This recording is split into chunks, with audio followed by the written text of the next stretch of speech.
Hello, everybody. Welcome back to another episode of the Access Blockbusters Pod. Welcome back to episode number 107. Thank you guys so much for joining us. We are in the thick of things, guys. We are in the thick of December.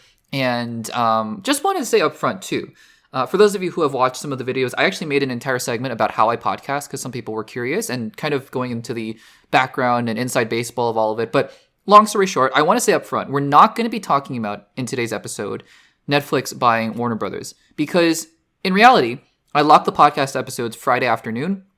That news came out a little while ago and in the morning, and I thought I could try to squeeze it into today's episode, but I really think that topic on its own just deserves to be a headliner for next week. And so we'll be talking about that next week and hopefully dissecting it a little bit more in depth than I would have done if I had just dropped it in this episode. So just so you guys know, we're going to be talking about that next week because I do understand it's a big topic. Anyways, guys, thank you so much for joining us again. If you are watching on YouTube, make sure to subscribe. We are on the road to 2,000 subscribers. We're getting close, guys, so if you could subscribe, that would mean a lot to me. Audio-only platform, Spotify, Overcast, and Apple Podcasts. You can check us out there. That is where the podcast drops in full before it drops in full on YouTube on Mondays. But on Saturday mornings in the United States, you can check out the podcast on the audio-only platforms as well. Let's get into today's topics. Alrighty, guys, the Defenders Saga rewatch, or first time watch, I guess, continues as we are revisiting the Defenders Saga, all of the Marvel Netflix shows, plus Daredevil Born Again Season 1, ahead, hopefully, as long as I finish these all in time, ahead of Daredevil Born Again Season 2. And today, we're going to be talking about Luke Cage Season 2. So, this is a series in which I am revisiting all of the Defenders Saga shows. I'm rewatching or watching all of them for the first time. For some context, if this is your first time on the channel, if it is, welcome. Thank you so much for joining. I have seen previously Daredevil Seasons 1, 2, and 3 and the Defenders, but before this rewatch, I was thinking, before Daredevil Born Again Season 1 came out, I was thinking maybe I should just rewatch Daredevil just to see how everything lines up. I started Daredevil Season 1, loved it, and then I thought, well, I've never seen the other shows, so maybe it's time to give it a try, and I did.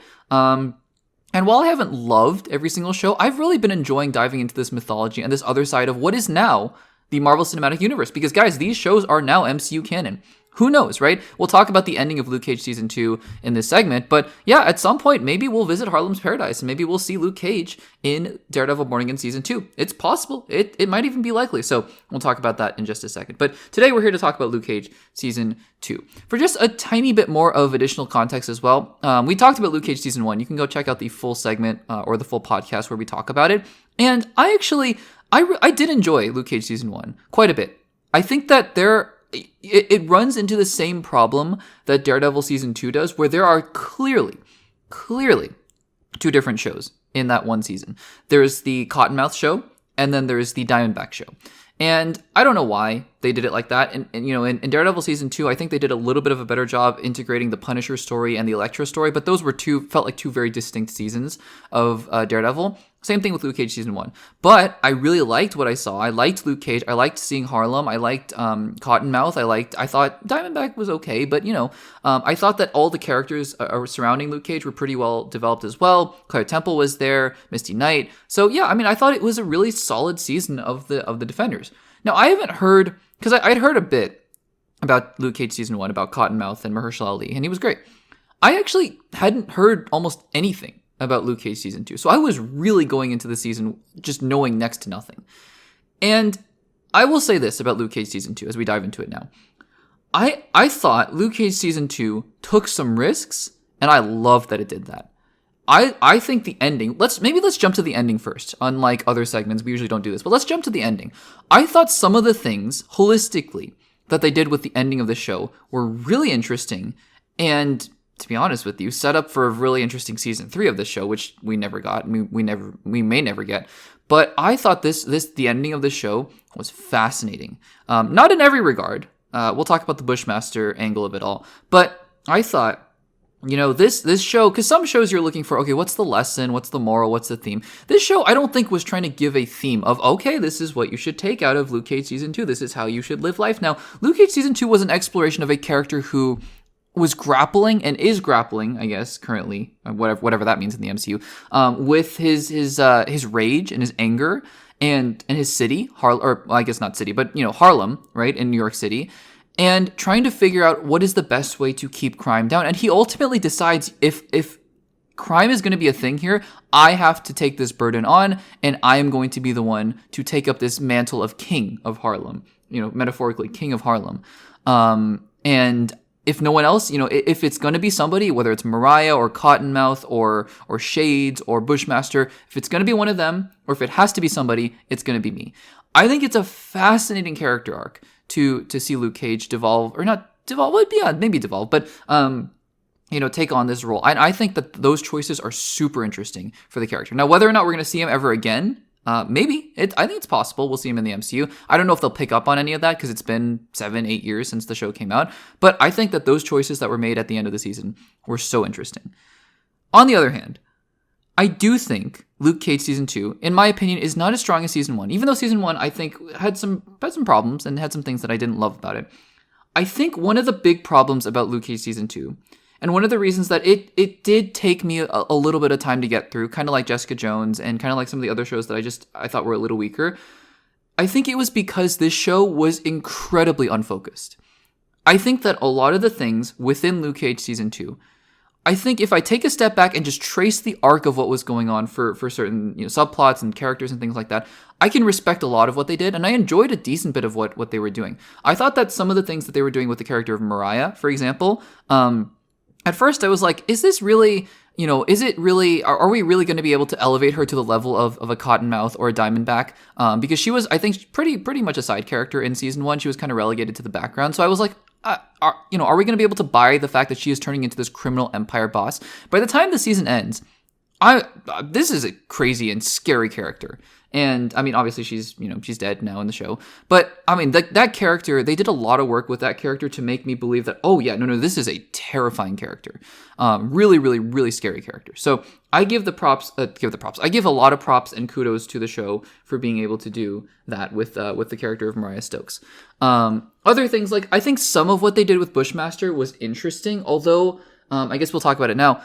It really fizzled out at the end. I mean, first of all, so I think Bushmaster as a character, right, had tons and tons of potential. I think, though, it's hard because some of what, so a lot of what they were doing I thought was really good. I just setting up the motivations for Bushmaster and setting up, his anger towards Mariah. And I think that there is a way in which, that these two characters are in parallel, right? Not Mariah and Bushmaster, but rather Luke Cage and Bushmaster. I think that was good. I enjoyed that. And I think that all that stuff, it works so that you see the juxtaposition. You see how Luke Cage is kind of turning into a different side, a different character than we've seen the sort of Boy Scout protagonist character that we've seen before. So all of that stuff I think is good. I think it's good. That being said, I think, first of all, episode 11 out of 13 is way too late, in my opinion, to do a whole backstory episode, because the whole show I was like, where's, can we see some backstory? Can we kind of get a better sense of who this character is? No? Yes, no, because I keep hearing about how much you hate Mariah, but I don't know anything else about you other than that. And so episode 11, I mean, I appreciated the backstory, and obviously it's a tragic backstory. But I was like, this is too late for this sort of thing. And then on top of that, the big action finale comes in the second to last episode, which is fine. I don't need every last episode to be this big explosive thing. Although I will say the last episode felt more like a really extended epilogue, which again, I mean, there were some interesting things in there, but again, it is what it is. But for Bushmaster just to kind of fade into the background as this show wraps up was really odd to me, because I get it that ultimately I think Mariah was the main villain, but that didn't become clear, really, until the very end of the show. I think the majority of the show, I was convinced that Bushmaster was sort of the main antagonist for this character. And it doesn't really matter, like, they're antagonists, and you can balance different characters like that. It's totally fine. But I do think that this show didn't focus up enough, and that as the season was going along, it was really hard to kind of grapple onto one thing of, okay, what are we supposed to be, seeing here? Because at the end of the day, if Bushmaster is just simply there to juxtapose against Luke Cage, then it doesn't, like, these two characters are not in relation to one another. They don't really care about one another insofar as they just want to stop one another to get what they really want, which is Mariah, which is fine. But the show seemed like they were setting up Bushmaster to be this big villain of the show. Again, I like a lot of the things that they were doing. Although some of the things, like, I don't... Like, Tilda as a character, I thought was a little underutilized and maybe a little confusing at certain places, but it's fine. It's whatever. But, again, I think that the individual elements worked fine in this show, worked well in the show. And again, I love the ending. I think the ending took some really big swings. But the season felt pretty unfocused. I think also it didn't help that, at the beginning of the show, Claire Temple was there, and I'm forgetting his name, but the guy who owns the barbershop, not Pop, but the other guy, was there, and then they just both kind of leave, and you're like, oh, okay, are we not going to see them again? And, I like the symbolism at the end of Luke Cage saying, oh, Claire is here, and he's like, nope, can't see her, because he's kind of turning down a darker path. I think that's great. I just think that the show is like, oh, these characters are just gone now. Speaking of characters just popping in and out, Iron Fist, Iron Fist, Danny Rand just shows up randomly. And you know what? I will say, just in isolation, I think that the Danny Rand that we saw was a lot better than the version that we saw in Iron Fist. I don't know why. He seems, Luke Cage kind of calls it out. He seems more relaxed, and I like that. So Iron Fist Season 2 is next. It's 10 episodes, thankfully. I think one of the things about these Netflix series, too, is that they're just too long, honestly.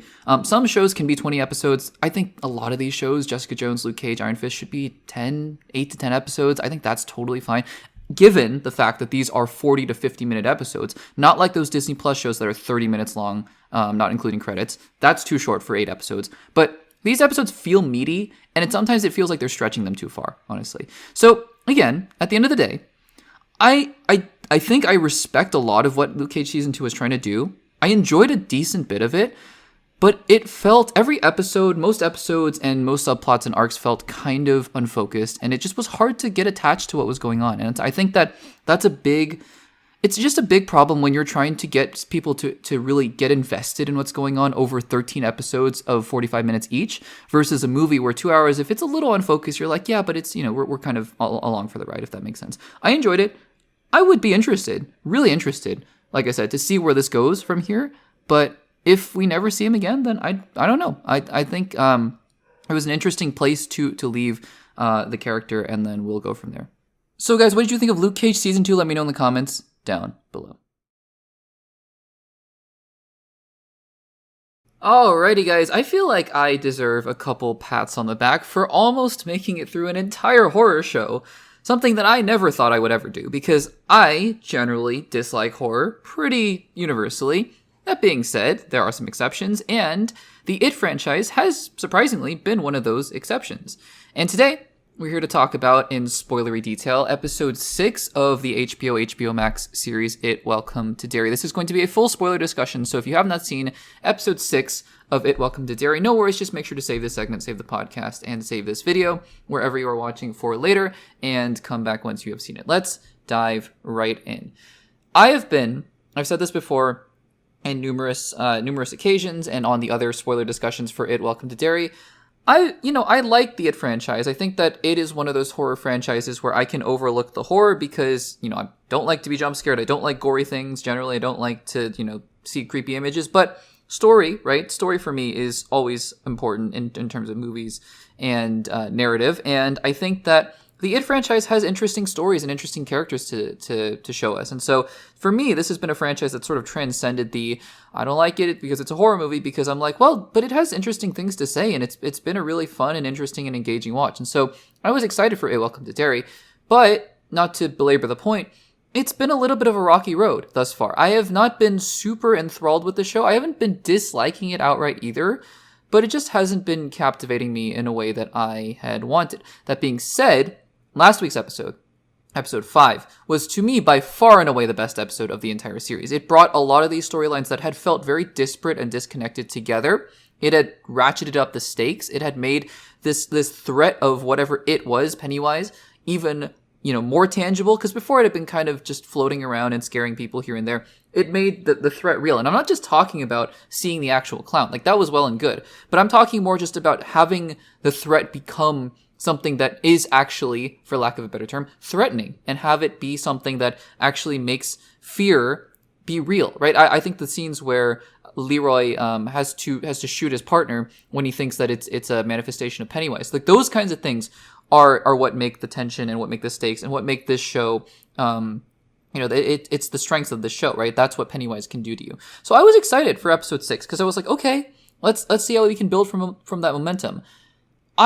Episode 6 is the most random thing, in my opinion. In my opinion, it's one of the most random episodes of this series thus far. Again, I don't inherently dislike anything I'm seeing necessarily, obviously aside from the personally, subjectively just crazy and gross horror stuff that's going on. I don't love that, but that's just me. I'm not going to like that at any point in any movie, probably, or any show. This episode was so random, though, because, again, this show has had so much momentum from the last episode, and I'm not saying, just to be clear, just to be abundantly clear, I'm not saying that, okay, after episode 5, I need to see Pennywise in 80% of the scenes after that. No, that's not what I'm saying. I'm saying that, okay, you've established that these characters are now, what the characters are now facing, right? And I'm not opposed to a good get knocked on your butts kind of episode, which is basically what episode 6 was of, okay, you faced the threat and you were overmatched and now you have to regroup. I get the point of the episode, right? But the collections of scenes that were going on felt, again, just one of my problems with the show. It felt so disparate and the storylines just felt so out of place with one another. And all these different things that are going on. I get the characters have to fight. Some of the fights felt very manufactured, which I think could have played to the show's strengths of, oh, it's Pennywise drawing these kids apart, except it really didn't feel that way at all. And the whole subplot of that, I don't know what, the counselor or whoever she is, being the daughter of the clown, I guess, that inspires Pennywise, that whole sequence towards the end just really baffled me, because it could have been an interesting origin story-ish for why Pennywise chooses the clown, and I'm sure we're going to get some more backstory on that. But, I mean, as I sat back and kind of thought about what I just saw, none of it felt very salient to what was going on at all. It just felt like another random thing to drop onto the other collection of random things. I think that these stories and these characters, these storylines and these characters are interesting in themselves, but they feel so disconnected from one another that it makes it hard to care, for me personally, right? I think another example of this, and I think probably the most egregious example of this in my eyes, is Halloran, that character Halloran. I think that I'm not opposed to a character having mystical powers. I'm not opposed at all to having a character that can kind of see things and is being used by Pennywise to do crazy things. Not at all. It's that kind of universe, and I'm bought into that kind of universe, right? Totally fair. But this character has been the most random character thus far in the show. There have only been hints here and there of what his potential is and what his backstory is. But really, at the end of the day, he just kind of pops in and out, does something weird, and then just disappears again. And it's just starting to bother me now, more and more as this show continues on. He, to me, epitomizes a lot of what I just am not understanding about this show. It's just random things happen, and random characters do random things, and then they just kind of disappear for a little bit. Meanwhile, Pennywise is just in the sewers, hanging out, comes up to the surface sometimes. There's this knife, that scares him, apparently, and that's it. That's about all that happens in these episodes that I dislike. Last episode, again, I really liked because now we're starting to get somewhere. Now we're starting to confront the stakes. This episode was a return to random. Everything felt disparate. Everything felt disconnected. And again, I know that storylines are literally connecting. I know that characters are literally talking to one another. But I don't feel that sense of forward momentum. And I understand it. And not every episode has to be action-packed. I hope that that's clear by what I'm saying. But rather, I'm hoping that this show can give me more of a sense of what the end game is. And that really, to me, and I think it's something where we have to acknowledge this with prequels, and especially prequels like this, where you have characters who are from the original franchise returning, Pennywise, right? We have to acknowledge this with prequels. Prequels are hard, because the problem with prequels, if you know what's going on, it is really hard to manufacture stakes when you know what the end game is. I'm not saying that prequels can't have stakes, right? Because if you have characters that you don't know what's going to happen to them or why they're doing what they're doing, you can have really interesting storylines. You can have prequels set in eras where you don't know literally what's going to happen. You may know way in the future what's going to happen, but you don't know the specifics of what's going to happen. In this case, though, with Pennywise the Clown, we know how he dies, allegedly, in It Chapter 2. We know what he's going to do, he's just going to come back and torment. Like, there's nothing, I don't think there's anything new that can really come out of this. So really, if the point of this show, right, and I'm being cynical, maybe, but if the point of this show is to show the origins of Pennywise, then I don't think this show is doing a particularly good job of it. I think that it's just being surrounded by a lot of, not fluff, I don't want to say fluff, but it's not being conveyed in the clearest manner. And I just think that if that's what the point of the show is, then I don't know if it's doing such a great job. If the point of the show is not that, though, I would really like to hear what you guys think the main purpose and objective of the show is. Because if this show is also about hunting down Pennywise, then guess what? We know the answer. They're not going to succeed, right? So I don't quite understand what the show is going for at this point.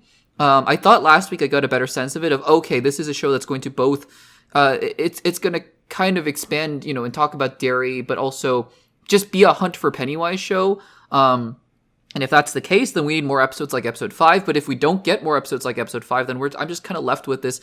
Then I don't understand what is this show going for. So I'm a little frustrated because I just feel like this show had been getting somewhere, and now I just don't quite understand what's going on. So anyways, guys, what did you think of It Chapter 3?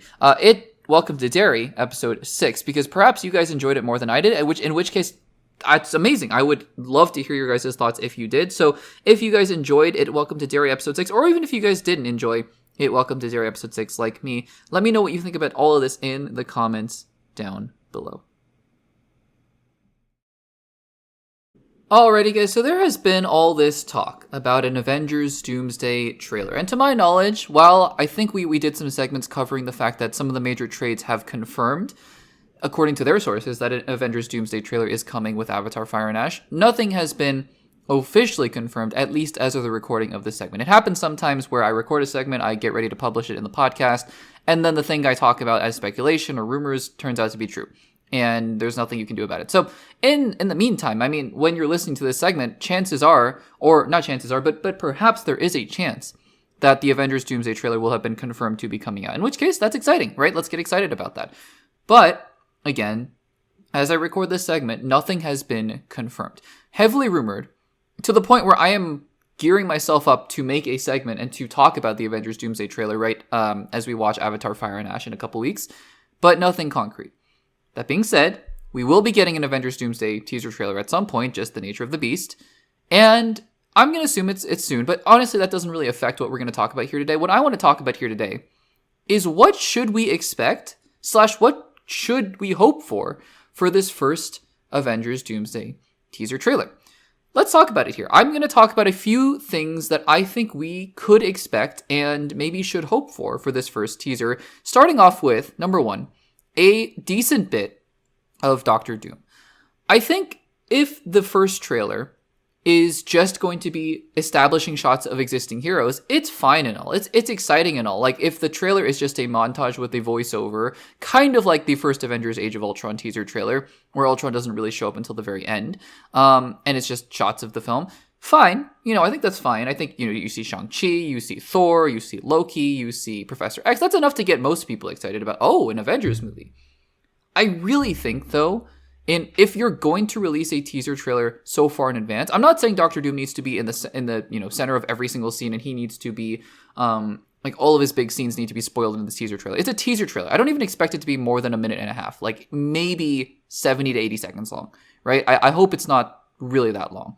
But I do expect that we will see some Doctor Doom, because the key selling point, and this is point number 2, I think we need to see Robert Downey Jr. The point of releasing a teaser trailer this early is, yes, hey everybody, there's an Avengers film coming out. Aren't you excited? Of course you are, right? Of course you are. But B, for those people who have been sour on the MCU and haven't been following along with what's going on with the casting announcements and things like that, because remember, it's been over a year since that Doctor Doom or Robert Downey Jr. Announcement, and I still have friends. Don't laugh, right? Because just because we're in these circles doesn't mean that everyone is. I have friends who don't know about this. I said, there's another Avengers movie coming out. And the first response is, oh, what's it about? And I say it's, Doctor Doom is the villain. He's a big villain in the comics. And they go, oh, who's playing him, right? I've gotten that before. So really the point of this teaser trailer should be to have, and it can be the last shot, it can be whatever, to have that last shot be a reveal of Robert Downey Jr. as Doctor Doom, which, by the way, would be in the the cast list and anyways of the trailer itself, or in the description of the trailer. So, anyways, I mean, people will know, but I think it needs to be put out there, like the viral shot of Robert Downey Jr. returning to the MCU, but not as Iron Man. That needs to be a part of it. However, I don't think that the Russos and Marvel should or would reveal why Robert Downey Jr. is going to return into the MCU.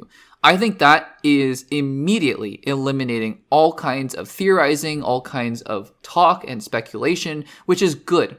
This is a good kind of speculation that the film needs, as it ramps up towards its release next December.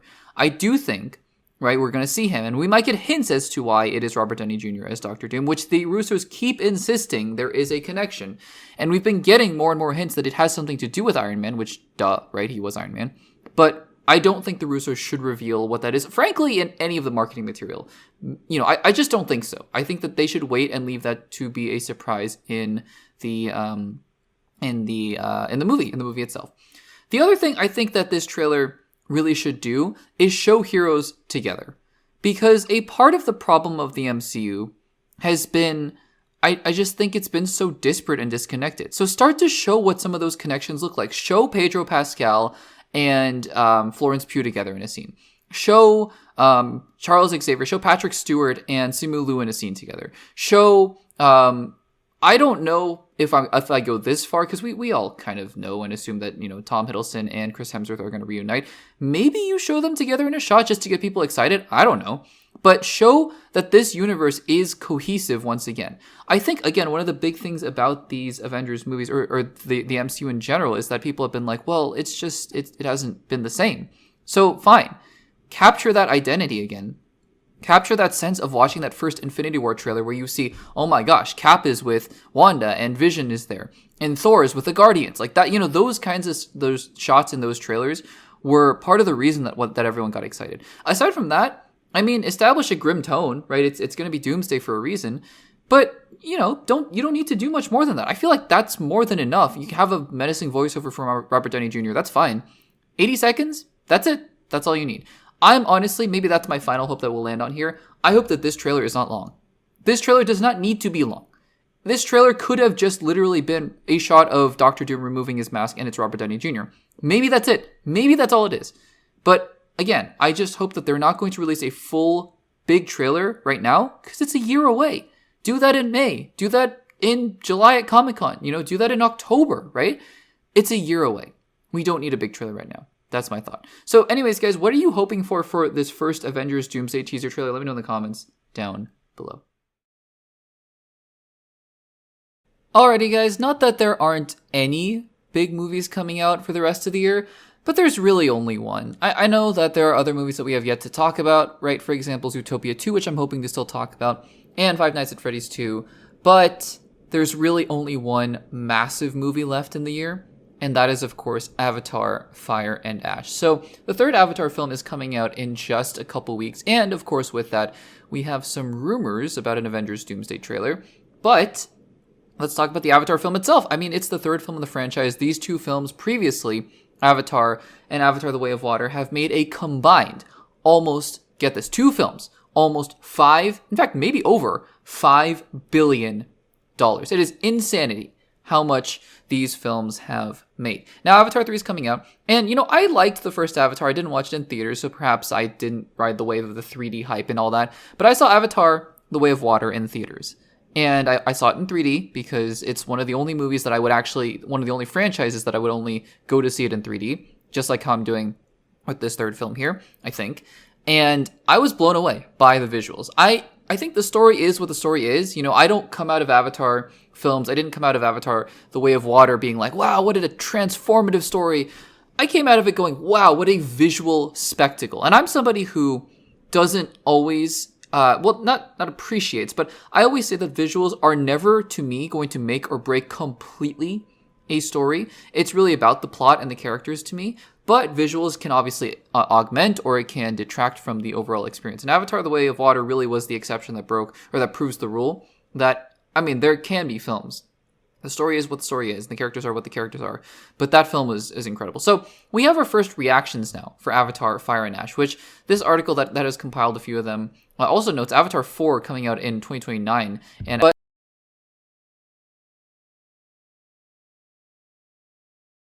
Anyways, I just wanted to read out some of these reactions because I think it's interesting, right? It's also noteworthy, too, to say that these reactions are coming out. They let the press see this movie well in advance, almost 2 weeks, over 2 weeks in advance of this movie coming out. Usually, if a studio does not have faith in its movie, they will not let critics see the movie until right before, or at least release their reactions or reviews until right before. We don't know when the actual reviews are coming out. I don't, but it's a good sign that the studios are letting the critics release their first reaction. So let's read through a couple of them here just to get an overall sense of what's going on. First one from Eric Davis. James Cameron's Avatar Fire and Ash is a phenomenal movie-going experience. It's the biggest of the three, action-packed, visually jaw-dropping, and rich with themes of family, legacy, and survival. The way it weaves fire, water, air, and land into every nook and cranny of the film, ... So it kind of cuts off there. I'm just reading from a compilation from the Hollywood Reporter, so I think a lot of these tweets are going to cut off at a certain point for me, but that's okay. Let's read here from Scott Mendelson. Scott Mendelson says, there's too much been there, done that in terms of plot beats and set pieces, but Avatar Fire and Ash is still an awe-inspiring, technical, and visceral achievement. So that's a good thing. Although the plot, I think it's kind of echoing the same sentiments that we thought about Avatar The Way of Water, that the plot is the plot, but it's, it's for the visuals.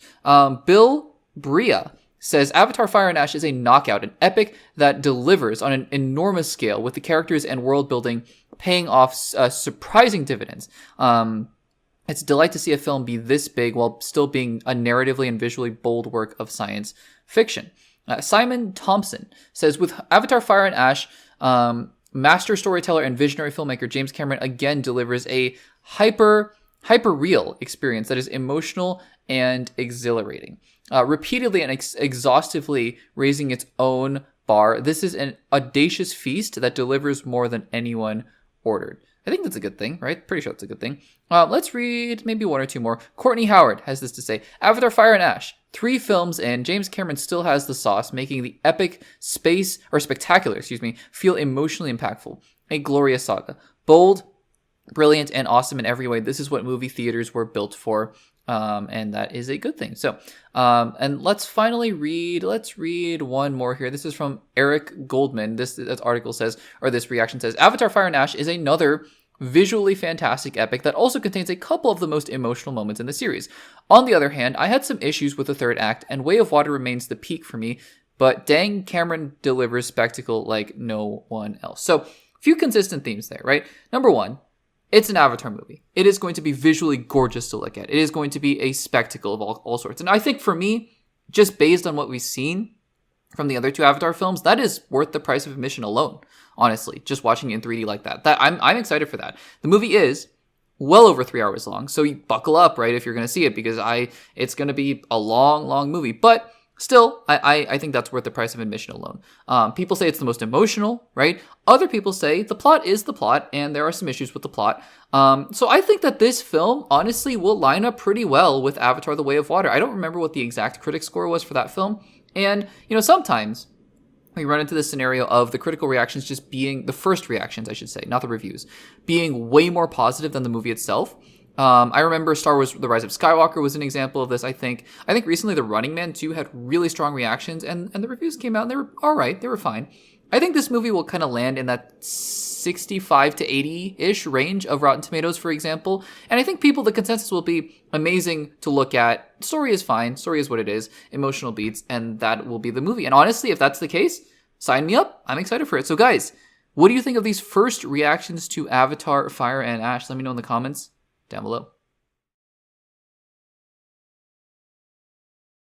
Alrighty guys, at the end of the year, it's not often that we get to talk about new castings. Usually the things in the movie industry are winding down as we head into December and into the new year. But, surprisingly, and this is a surprising piece of casting, although I think it's a good one, depending on who she's playing, we have something interesting and new to talk about as The Batman Part 2 continues to head into production, head towards that, I think, spring or summer 2026 filming date, as we had previously talked about, because now all of the major sources have seemingly confirmed a very prominent actress, one who is very familiar with the superhero industry. I don't know why we're bearing the lead. Scarlett Johansson is apparently in final negotiations to star, or to appear at the very least, and what this Deadline article says in the title says, eyeing new role opposite Robert Pattinson. So that seems to indicate it's a significant role, though we don't know what it is. Scarlett Johansson is set to appear, if these negotiations are finalized, in the Batman Part 2. This is what the Deadline article has to say. We're going to read just a little bit here, just at least the important bits, and then we will kind of talk about my thoughts on it. So it says, exclusive. After spending almost a decade defending the Marvel Cinematic Universe as Black Widow, the Bat Signal may be calling Scarlett Johansson DC Studios' latest chapter in the Batman series. I think there are some typos here. Anyways, while it is unknown where things stand in the deal-making process, sources tell Deadline that the Oscar-nominated Johansson is in final negotiations with the studio and director Matt Reeves for one of the new roles in the Batman Part 2. If a deal closes, she would join Robert Pattinson, who is set to reprise his role as the Caped Crusader in the upcoming sequel that Reeves is writing and directing. Okay, so a lot of interesting things here. We'll get to the discussion at the end, although I don't think any of us have a clue as to who she's playing, or at least, just based on this alone. But we can talk about some potential theories and options, but we'll get there at a later point. But I think, again, the number one thing, Scarlett Johansson, right? Because we all know her. Most of us know her from Black Widow. But she is a great actress. And she was recently in Jurassic World Rebirth, which she did a fine job in, I thought. But I think it's important to remember that she is a prolific actress in her own right, in terms of not just the superhero movie and blockbuster movie industry. She's done some really great movies outside of that. I think her role, it was just a voice role, but her voice role in Her was also great as well. So she's done a lot of great work, right? And she is a great actress. And getting great actors and actresses to join big franchises is always a good thing, I think, adding more talent to these movies. So getting Scarlett Johansson to be a part of this new Batman sequel, I think is very, very exciting.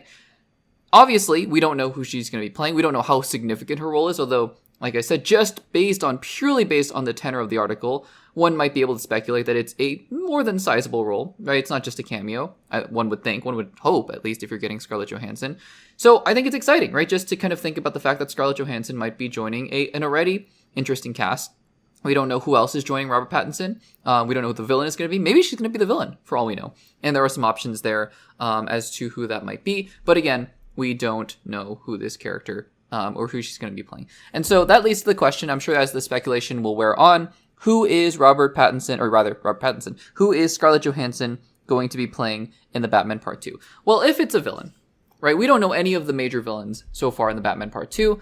I think Matt Reeves has said before, it's going to be someone that hasn't really been done in live action before. So obvious, some of the biggest female villains in the Batman Rogues Gallery, one might think Poison Ivy. Well, Poison Ivy has been done before by Uma Thurman, so definitely not Poison Ivy. So we think, at least.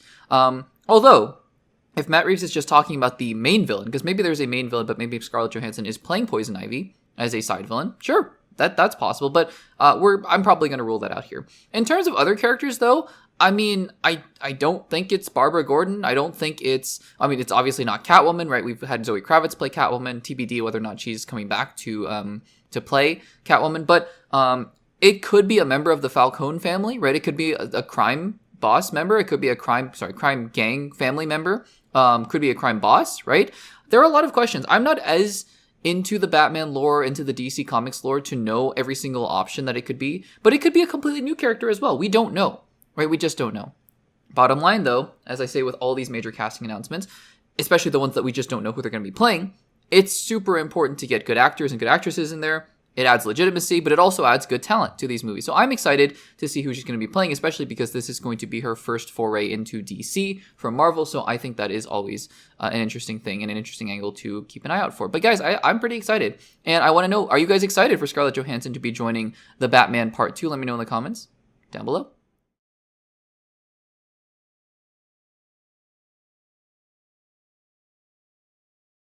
Alrighty guys, well, here we are.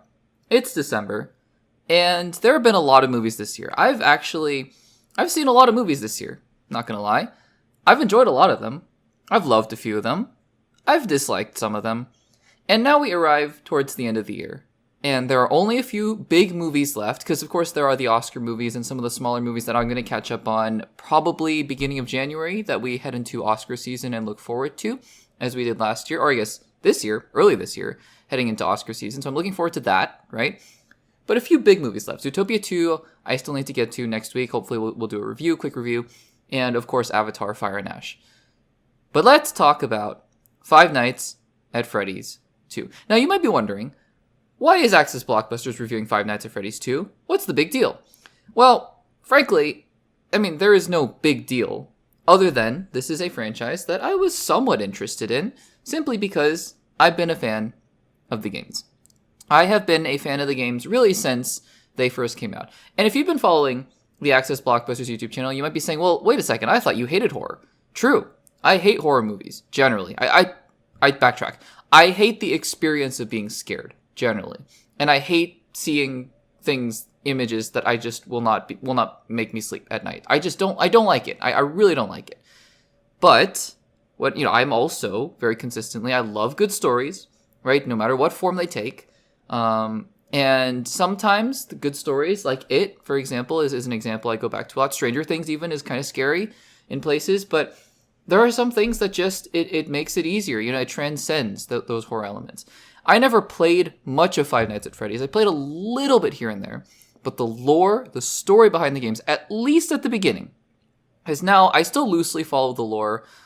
It's getting crazy. It's been getting crazy for the last few years. I really have stopped following it that closely over the last 2, 3, 4 years. But, the first 4 games, the first few spin-offs, I was on board.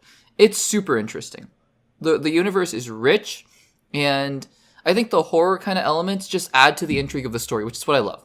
I love that. So, I was really interested in the games. Now, we're here to talk about Five Nights at Freddy's 2, but just another quick thing, because I think, again, it's always super important. By the way, this is going to be a non-spoiler and spoiler review, if that wasn't clear by the title of this segment or this video. So we're going to talk about this movie in complete non-spoilers other than what you see in the trailers and things like that. So if you have not seen the movie, do not worry. We're going to delineate very clearly when the spoilers begin at the very end of the segment. But for now, it's going to be completely non-spoiler. Getting back to some of my thoughts, though. Not even on the movie, just giving a little bit more context. Because like I've always said, knowing where I come from as a reviewer or as a podcaster or pundit is helpful so that you know where my thoughts are coming from when I start talking about the second movie. So to say, anyways, I was excited about the first movie. I was.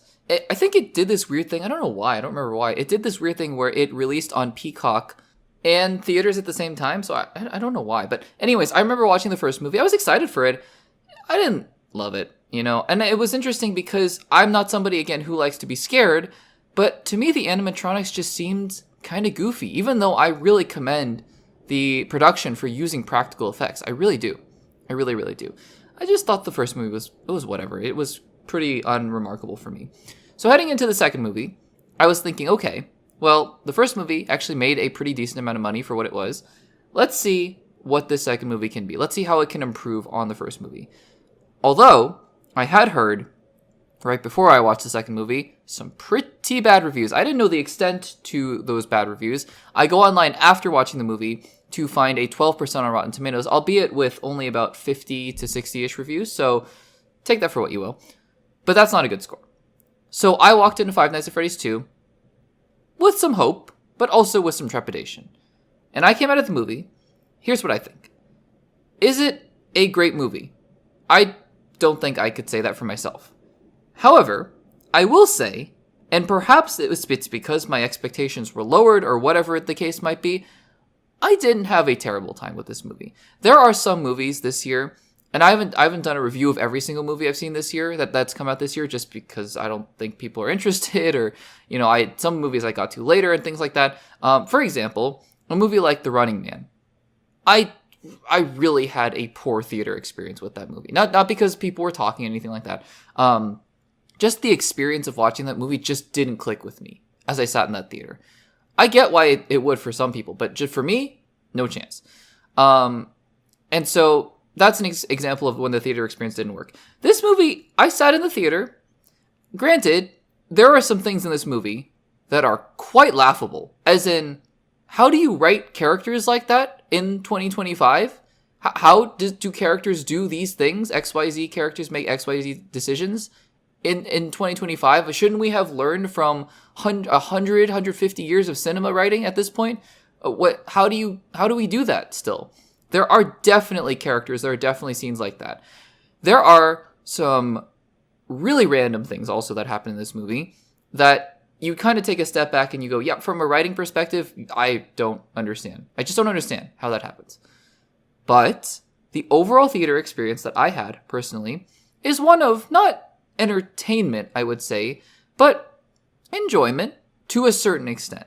I thought the movie was fine. It was okay, I will say. And I think my theater going experience, more so than actually what I thought about the movie, was okay. It was fine. So honestly, I came into the movie thinking, okay, could have been worse.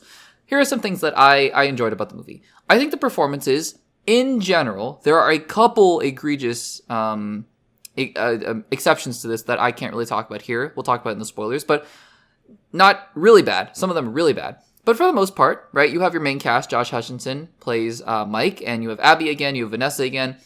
They're good. Most of them are good. Josh Hutcherson is a good actor, and I think he does a good enough job for what he's been given to do.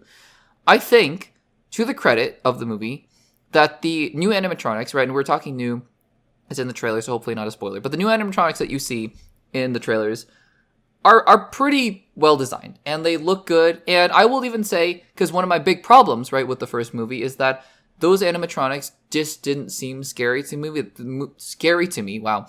They moved really clunky. They just didn't seem intimidating at all. Some of the things they do with these animatronics in this movie are actually pretty cool. And some things are genuinely kind of scary. And so I give the movie props for that. Because even though I don't love the experience of being jump scared, I get what the movie was going for. And I think some of the animatronics and things they did with them, pretty good, actually. Pretty good. I think that some of the things in the movie, story-wise, were pretty well set up. And I think the payoff at the end, I'm of two minds of the payoff at the end, but I think some of the things in there were pretty interesting. And yeah, I think that there's nothing spectacular about the story. There are actually a lot of tropes and cliches, but it is what it is, and it's not horribly executed, which I know is not heaping praise on this movie, but I mean it. I genuinely mean that I didn't have the worst experience. But there are, of course, things I didn't like about the movie. Yes, some of the writing and some of the characters are laughably bad. I don't understand how you can do that. How we can still write these kinds of things in 2025. I don't understand, but it is what it is. It happens. Here is really, though, the biggest interesting thing to me about this movie, because I think, and this kind of goes to some of the things that I think people would not like, although my experience with it might have been less bad. And I don't think this is an excuse for a movie, by the way. I'm not saying this to excuse the movie at all. I'm just pointing this out. I think if you played the games, if you know the lore, there are a lot of things in this movie, a surprising number of things in this movie, that I think were meant to satiate game fans and game fans alone. I don't think that's a good thing, to be quite honest with you. However, as a game fan, right, there are things in this movie that I was able to look at and go, oh yeah, I totally see what the thinking behind that was. Whereas I could also take a step back and just be try to put myself in the shoes of somebody who's never touched Five Nights at Freddy's before, has only seen the first movie, and is going into this movie. And I totally would understand if they went, that's the stupidest thing ever. How does that make sense? I totally get it. There are a surprising number of things, those kinds of things in this movie. That is what happens, I think, when you try to make a movie just for fans of the game. I'm not saying that they, didn't want to make a good movie, but I am saying the focus, I think clearly in certain places, and granted, in some of those places, I think pretty interesting fan service. We'll talk about it in spoilers, but I think there are many places where you go, oh yeah, no, I know what that is, I know what that is, I know what that is. But to an outside observer, I think some of those things might be incredibly frustrating. In fact, for me, as somebody who's just trying to follow the story, there was one thing in particular that we'll talk about later in spoilers that I was like, oh, no, I get what that is in the game lore, but it came out of nowhere in this movie. So, again, I think that this movie, and it's getting horrible reviews. I don't know if there's going to be a third movie. They're definitely trying to set up for a third movie. I don't know if that's going to happen. I will say, not my least favorite theater experience this year.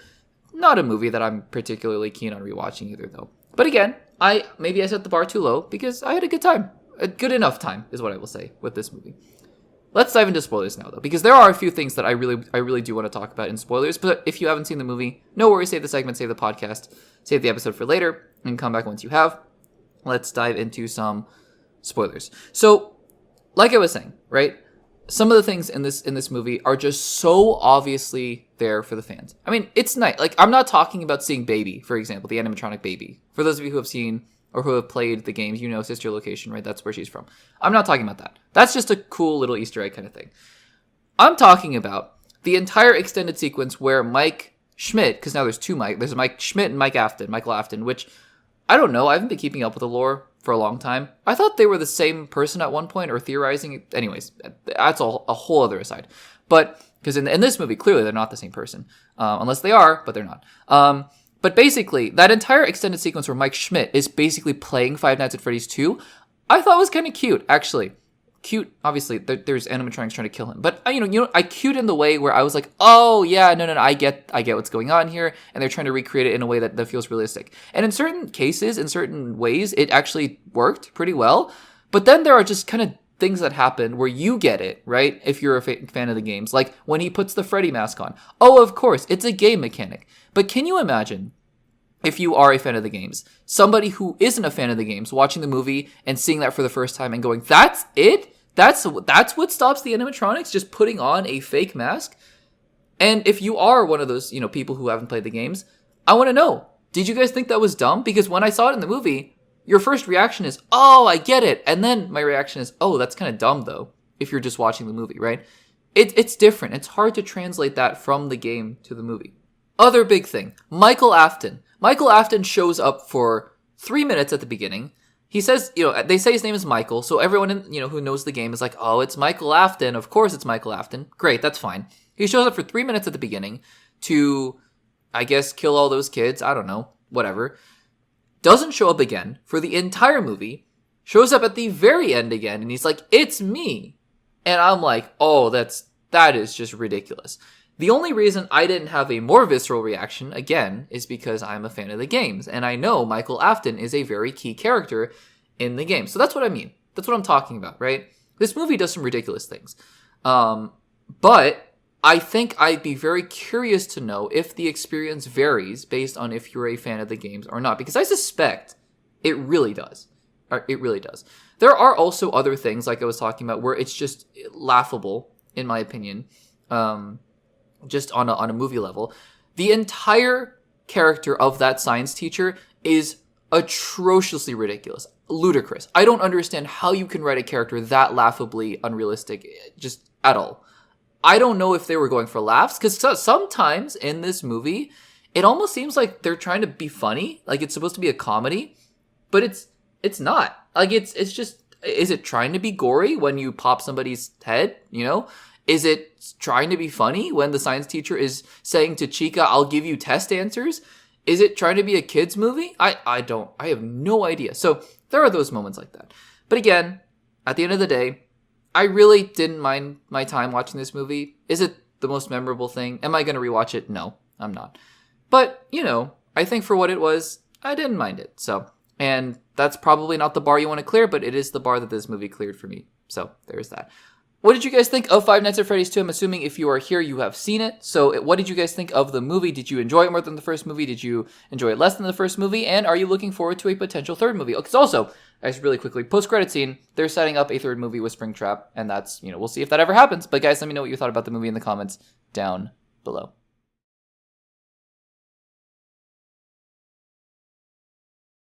And guys, that will do it for episode number 107 of the Access Blockbusters Pod. Thank you so much for joining us this week. We're getting close to the end of the year, and then as the episodes wind down, we'll do some look backs on 2025. We'll do a look forward to 2026. As always, in January will hopefully be a fun month. Wonder Man will be coming out, Shrinking will be coming out, but that's my time to catch up on Oscar movies as well, so we will do all of that good stuff. Of course, once Stranger Things Season 5 wraps up. So thank you so much for joining us. If you could hit the subscribe button on the way out, that would be amazing. Make sure to check out the podcast on the audio only platforms as well. Leave a rating, leave a review, comment down below, and I will see you guys in the next one.